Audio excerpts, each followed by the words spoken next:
Agora a gente vai ver mais um trecho do pré-candidato à presidência Flávio Bolsonaro num discurso que ele defendeu o papel estratégico do Brasil e afirmou que o país pode ajudar a romper a dependência da América Latina em relação à China. Vamos ouvir.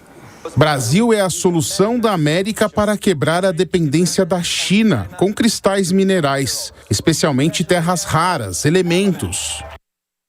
Vamos ouvir o Acácio Miranda novamente. Acácio, a China foi um país importante, inclusive, quando nós fomos taxados pelos Estados Unidos, né? Quando veio toda aquela situação no ano passado. Como é que você vê essa fala de Flávio Bolsonaro em relação à nossa economia, né? A nossa geopolítica internacional, o Brasil abrindo cada vez mais os mercados, que muita gente vê como uma forma positiva de não depender também apenas do governo americano?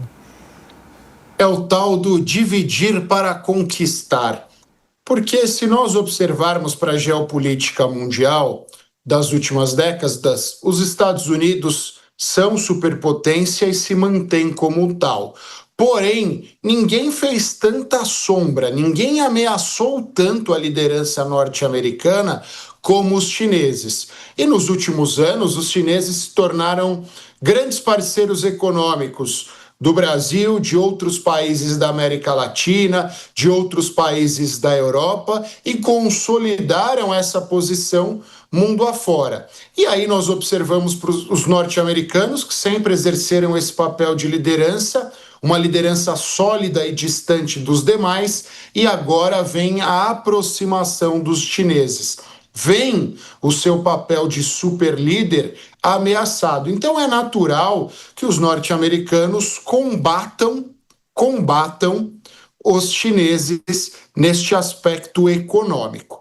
Porém, essa é uma briga política, essa é uma briga geopolítica, essa é uma briga econômica. Mas a polarização que o mundo vive, o nós contra eles, o direita contra a esquerda, foi capaz de inserir a disputa geopolítica Estados Unidos-China neste contexto.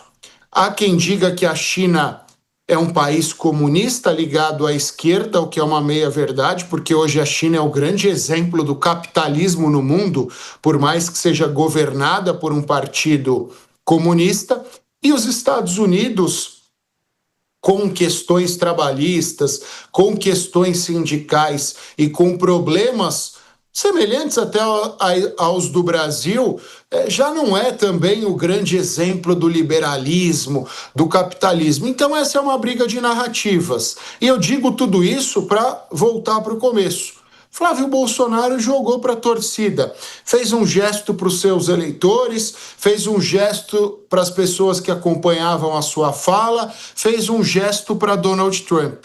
Mas é uma ponderação simplista que não condiz exatamente com a realidade.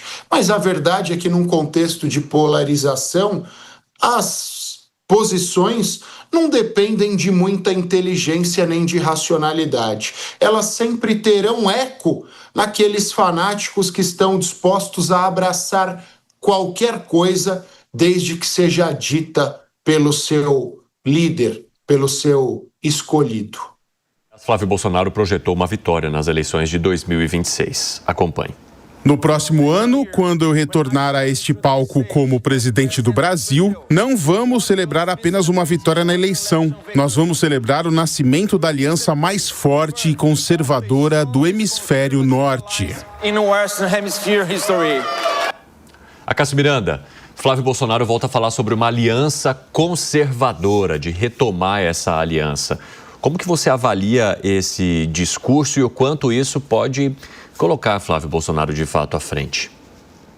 Já há, no entorno de Flávio Bolsonaro, uma grande aliança conservadora, uma grande aliança de direita, e a direita no Brasil, nos últimos anos, equivocadamente é associada automaticamente ao conservadorismo. Mas é fato que essa junção de conveniência entre conservadorismo e direita no Brasil permanece, e o grande protagonista, a grande figura é Jair Bolsonaro, que transfere os seus votos quase que automaticamente a Flávio Bolsonaro. Mas quando ele fala dessa grande aliança, ele faz menção ao PSD que diz ter um candidato à presidência da República em 2026. Ratinho Júnior já deixou de cumprir esse papel que hoje está entre Ronaldo Caiado e Eduardo Leite, e também outros candidatos de direita, como Romeu Zema,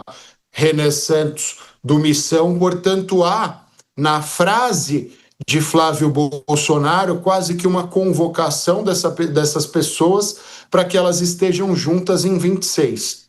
Porém, há um outro fator indireto desta ponderação, que é uma responsabilização de Flávio Bolsonaro a essas pessoas a uma eventual derrota. Lula é assim e Jair Bolsonaro também é assim.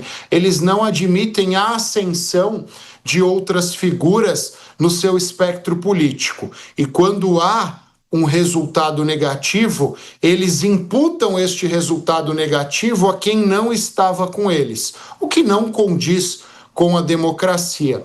Então, Flávio Bolsonaro, seguindo o caminho do seu pai, fez quase que uma ameaça àqueles que estão no mesmo espectro. Olha, se nós perdermos, a culpa é de vocês. Nada novo no cenário político brasileiro dos últimos 20 anos. A única coisa que muda é o espectro ideológico que faz esse tipo de coisa. Por vezes é Lula, por vezes é Bolsonaro.